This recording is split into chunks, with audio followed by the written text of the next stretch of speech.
After looking at some of the deplorable and absolutely ineffective candidates that we have on the DNC in 2020 against Trump, it is refreshing to meet someone that I actually kind of like. Next, we'll be talking about Andrew Yang and his 2020 vision.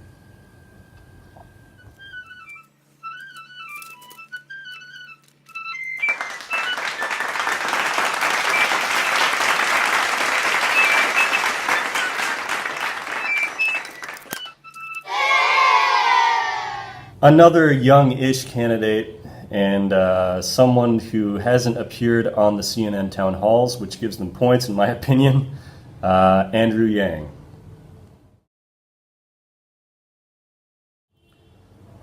So he's 44 years old and he is an entrepreneur and graduated with his JD like a lot of these candidates. Has a background in law, but he's also an entrepreneur. And Venture for America, his company, helps entrepreneurs out of school, these young graduates, and it's been a very successful program. So that's a good thing to start with. The two ideas that really have got him in the forefront and what he's always bringing up are UBI, that's Universal Basic Income, which he also calls the Freedom Dividend, which I kind of like the ring of, and his concern about automation, which I haven't heard any other candidate speak of. But I think it's a much more pressing concern than climate change. Looking at the rest of his viewpoints, they're pretty standard regarding being pro-choice, wanting to reduce emissions, but not having a very specific plan for that, without looking at Paris Protocol or anything like that, Kyoto. He's in support of single-payer healthcare, which includes, of all things, free marriage counseling.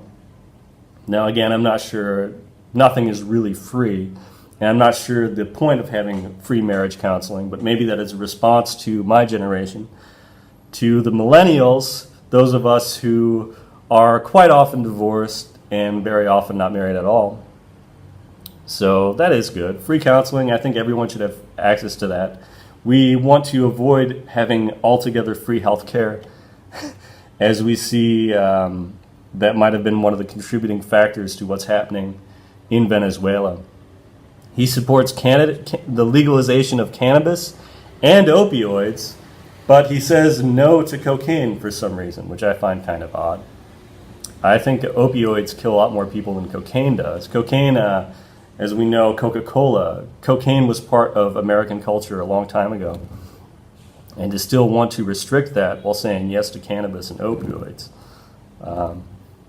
which I find kind of odd, but okay. Yeah, it seems mainstream that candidates want to legalize marijuana now. That's been popular even among Republicans for a long time. And it's just taking so long to get that wheel to turn, you know.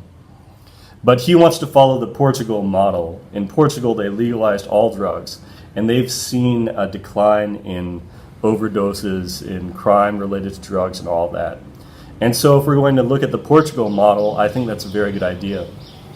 Yang is also about lowering the voting age to 16, which is kind of a WTF kind of thing. I think that's totally backwards. I remember when I was younger thinking, you know, turning 18, I had to register for the selective service where the draft, right?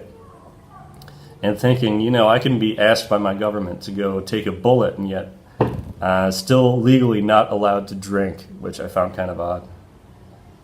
Anyway, Andrew Yang is the fourth East Asian candidate to run for president. He is Taiwanese, and I have a certain affinity for Taiwan. I worked out there one summer a few years ago. And Taiwan it's China. It's still China. The mainland Chinese claim it as part of their own, whereas I would say that mainland China is more like a part of Taiwan. Taiwan preserves so many of their most important artifacts during the Cultural Revolution. And I think it would be a great idea to have a Taiwanese president.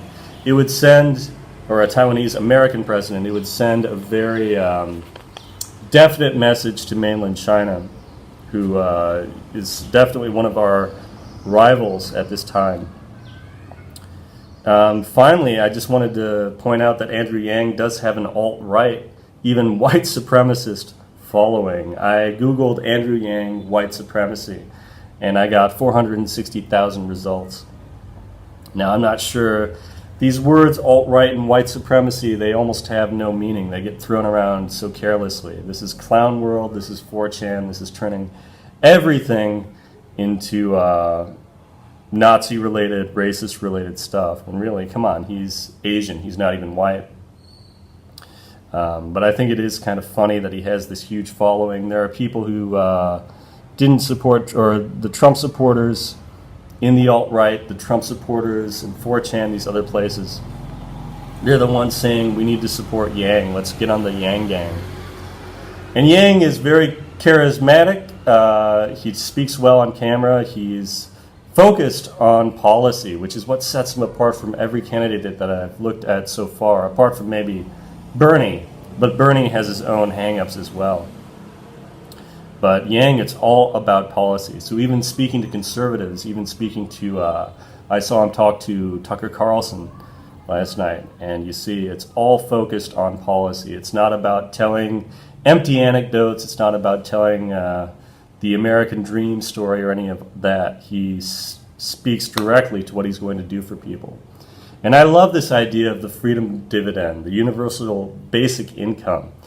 If America promised me $1,000 a month, it would make it easier to go back, because then I could use that money to cover basic bills while getting teaching certifications and all of that. Stuff that's harder to do when you've been outside of the country for a while.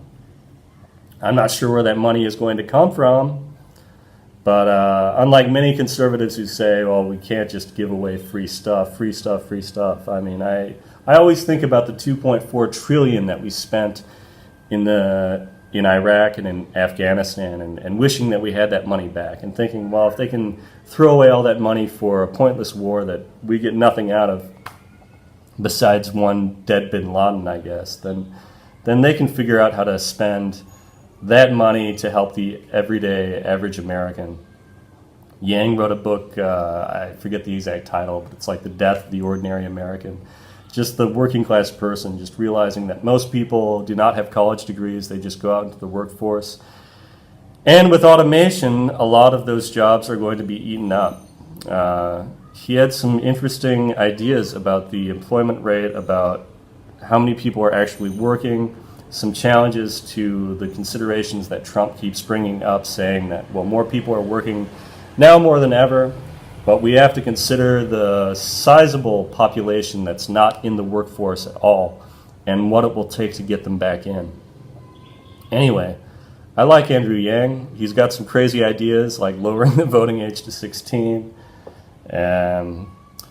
But I think of all the Democrats, he would be the one that I'm supporting. And he does have some cringe, okay, just like Beto, he's a skateboarder and all that, but it doesn't seem to be the focus. And looking at all the politicians, he's the one that isn't worried about intersectionality. He's the one who's most focused on policies, and he would be the most interesting challenge to Trump, and perhaps the only one of the ones that I've looked at so far who could win. And so, again, I'm a non-voter, and I'm still supporting Trump anyway, but I'm totally okay with the Yang Gang, and I am interested in hearing more of what he has to say, and I look forward to seeing him on the debate stage. Over and out.